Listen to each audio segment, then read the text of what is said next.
Like the dodo, the woolly mammoth and the friendly bank manager, the sports coupe was seemingly extinct, lost forever with old favourites like the Jaguar E-Type and the Scimitar GTE. And then we, the car-buying public, regained an interest in buying quirky and thirsty but damnably attractive cars, and the sports coupe was reborn. And BMW are right in there with this, the M-Coupe. Now, usually manufacturers develop a Roadster from their hard-topped equivalent, a bit like taking the top off a boiled egg, really. But not with the M-Coupe. BMW did it the other way around.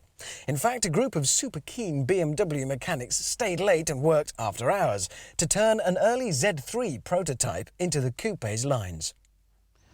Just because it's the work of the class swats, though, doesn't mean it's all square. Oh no, not at all.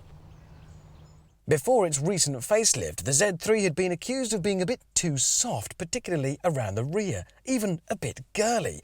But certainly not the case with the coupe. The blistered rear arches and big chromed exhaust are pure aggression. Subtle, it ain't. Outrageous, it is. And the swats certainly did let their hair down and show us their wilder side when it came to under the bonnet, where you'll find one of the world's finest engines. It's a straight six. It was first seen in BMW's M3 and in the M Roadster. Develops about 321 brake horsepower, which is a lot. It's the same, in fact, as the M3, but with less weight. The M-Coupe has the advantage.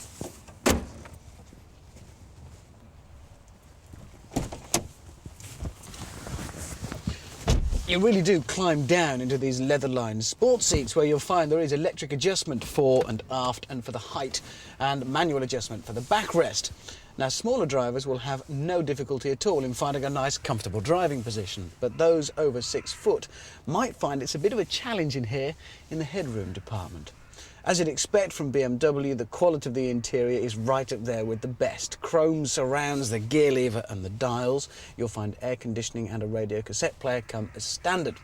There are those who might say that in a £41,000 car they'd expect to find a compact disc player as standard as well, but I say that's rather missing the point. Let's not get too caught up on all the little bells and whistles here.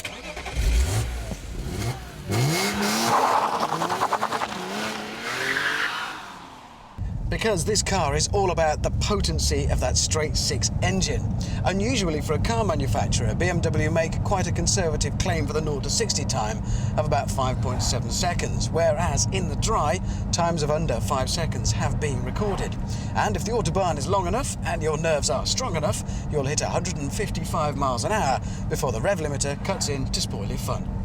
Boo! It's the in-gear times that put this car into context. In top gear, 50 to 70 miles an hour takes just 6 seconds. A Lotus Esprit GT3 takes 8.3, and even BMW's own mighty M3 7.9 when completing the same test. All of the controls are precise and fingertip light, and there's plenty of feedback through that enormous steering wheel as you stare ahead down the very long bonnet. And like a thin sheet on an old mattress, you feel every single bump, as you should in a proper sports car. Also, as you should in a proper sports car, it's got incredible brakes. From 60 miles an hour to a standstill comes in about 2.8 seconds, which is extremely impressive.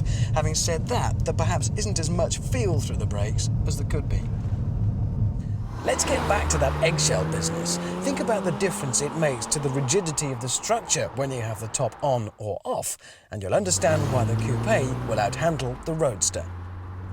In the dry, those huge Michelin pilots offer enormous amounts of grip. In the wet, however, you do need to be a little more gentle with the right foot. The surface area of rubber on those tyres, combined with 321 brake horsepower, can lead to some rather tail-happy slides. In an age where BMWs have been accused of losing their soul, the M-Coupe points to a rawer type of BMW that we know and love, but also a car that seems almost to have been forgotten. BMW have made themselves a muscle car. In these politically correct times, when even Ferrari and Porsche have started making cars which are well-behaved and easy to drive, the M-Coupe harks back to another age, when sports cars would punish the foolish. BMW say that the M-Coupe is a rival for the Porsche 911, but on paper that would seem unlikely. The Porsche is £25,000 more expensive and these days more refined, giving swifter, though arguably less involving and exciting performance. However, with only 200 of these due to be imported into the UK every year, the M-Coupe may well offer a more exclusive proposition.